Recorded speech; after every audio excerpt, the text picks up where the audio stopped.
খেতে বসে পড়েছি দুপুরে রান্না বান্না নিয়ে। এই যে দেখুন আজ আমি কি কি রান্না করেছি। এই যে মাছের ঝোল আলু দিয়ে, আর হচ্ছে সর্ষে বাটা ঝিঙে চিংড়ি দিয়ে, আর এই যে আমড়া দিয়ে ঝোল টক, যেটা আমি খুব ভালোবাসি খেতে।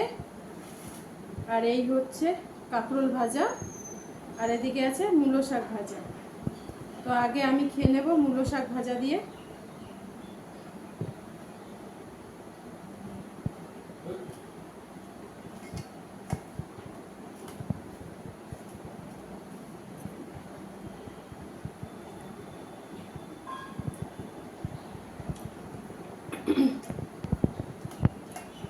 ভালো হয়েছে মূলো শাক ভাজা খেতে।